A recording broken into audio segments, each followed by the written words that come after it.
go again, and there will be no more pressure here. So when I let go, it won't fall. Okay. Now you can let go of the beaver now because the housing's in. So now you can rest a little. Don't let this part jump out. Push it back a little bit further. Push it inside a little bit further to make sure that this hole, the mainspring housing pin hole, is aligned properly, or it's gonna scratch your pin. You don't want your nice pin scratched. Now put the round end back into the gun from the left side, into that hole. That's how you took it out. So now if it won't go in like this, it's stubborn and won't go in, it means you didn't push this up part far enough. Okay, so push it more. Hold on to the mainspring housing tight, and put the pin back in like that. You don't need any tools for this.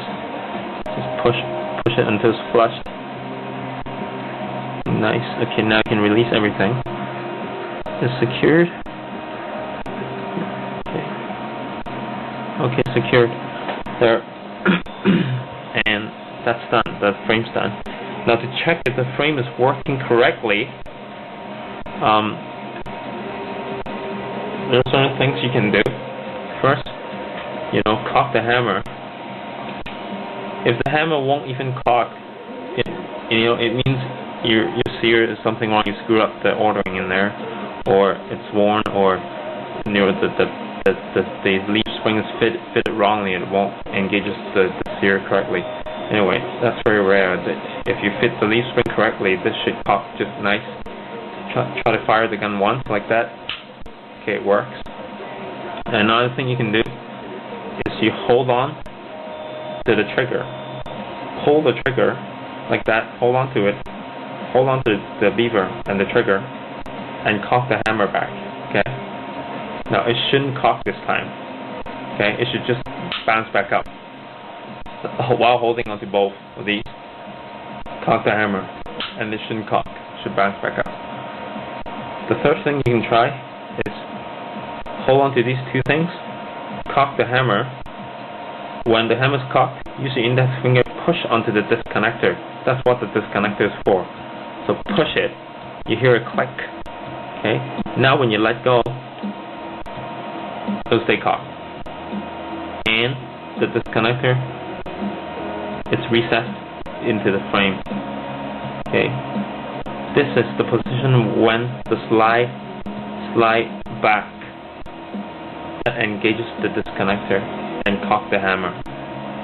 Now, after the shot, when you release the trigger, okay, the disconnector should jump back up into the breech, that little semicircle cutout into the breech for your second shot. So when you release it, notice the disconnector jumps back up. Okay, see that? No. We can do that again. So cock it, push the disconnector down, stay cocked. When you release the trigger, there, see that? That should jump back up with the guns cocked, and now you're ready for your second shot. So when you fire, smooth and nice. Okay, that's how you can tell if everything in the frame is working in the correct order. If the leaf spring is acting funny or losing tension, or you fitted it wrongly, or the ear is worn, or that it doesn't work on a 3-leaf, and that's when you need to test it with a 4-leaf spring. Sometimes the 3-leaf spring won't let the disconnector go back up when you release the trigger because there's too little room in a full metal frame. How they manufacture the metal frame poorly. There's not enough room between the beaver and the trigger ball, and it pushes, onto the disconnector too hard. And the 3-leaf spring just won't do it. That's why you need a 4-leaf spring. The extra leaf push the disconnector back up. Okay, and make sure you get the correct kind. There are 2 kinds. Just repeat the whole thing again, just so you can see. Hold on to both. Cock the hammer. Push the disconnector. Let go. Stay cocked. Okay, release the trigger. Disconnect, jumps back up. Good gun. Okay, you can decock it. Now all you gotta do is put the slide back on. Okay, like so. Whoa. Pull it back, flip it, pull it back so that the semicircle notch lines up with the rectangular recess on the back, the hole. Now you can put the slide lock back in, like that. Okay. Line up the slide lock round part with the semicircle cut, and push the sucker in, like that, all the way in. Let go of the gun, and it's done. Make sure there's no mag in the gun. Fire once. Everything's working nice. Cock the hammer. Engage the safety. Okay. Can't push the trigger. It's locked. Good. It's working. Fire it again. Cock it again.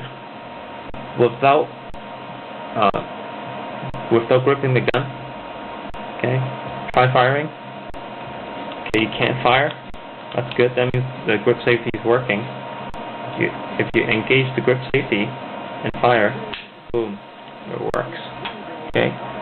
Another thing you can test to see if the gun's actually working. Okay. Hold on to the grip safety.